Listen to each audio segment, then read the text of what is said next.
Part 1, Revelation 16 verses 1 to 2, the 7 bowls of God's wrath. Worshippers of the Beast. Revelation 16 is one of the most intense and eye-opening journeys in the entire book of Revelation. The first bowl is poured out, and judgment hits the worshippers of the beast.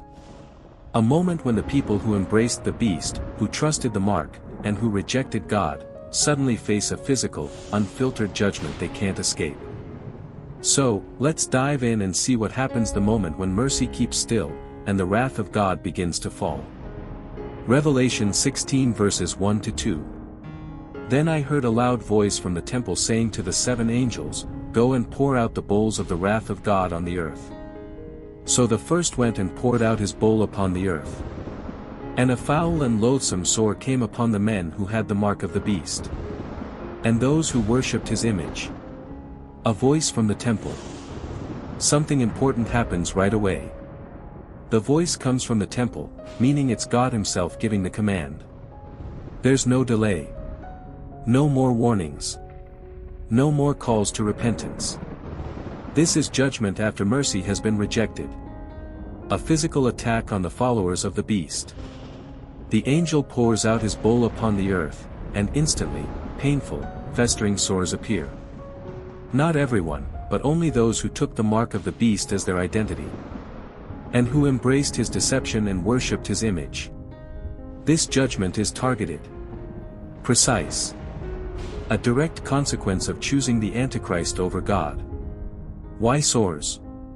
Why this judgment? In Exodus, God struck Egypt with boils. Here, history repeats, but globally. This plague symbolizes something deeper. People who align themselves with evil spiritually now have their bodies physically reflecting the corruption inside.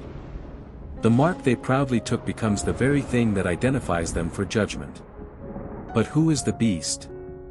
When Revelation 16 mentions the men who had the mark of the beast, we have to pull back to Revelation 13, where the beast is first revealed.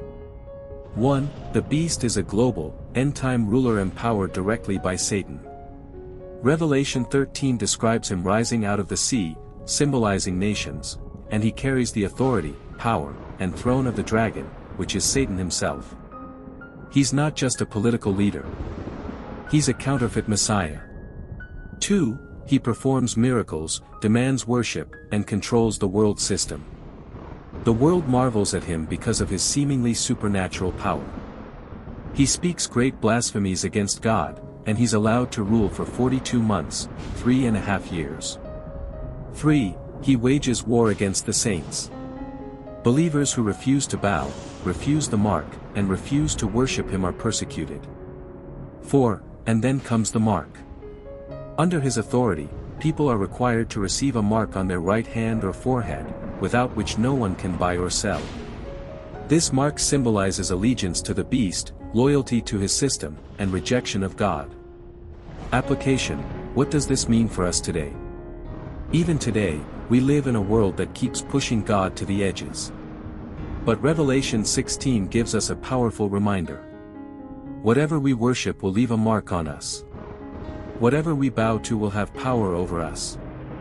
The first bowl is a warning written ahead of time. Choose God now, so you won't have to face his wrath later. Every decision to follow Christ today becomes protection. Protection from deception. Protection from darkness. And protection from the judgment that will come on those who reject him. Conclusion.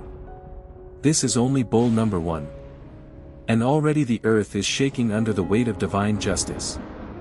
But Revelation 16 verses 1 to 2 doesn't just describe a plague, it exposes the true cost of choosing darkness. In part 2, we dive into the second bowl, a judgment that turns the entire sea into blood. Don't be afraid, if you are marked with the seal of God. Stand firm in Christ as we continue to explore God's end-time judgment. Make sure you subscribe, share, and turn on notifications so you don't miss the rest of this verse-by-verse journey through Revelation 16.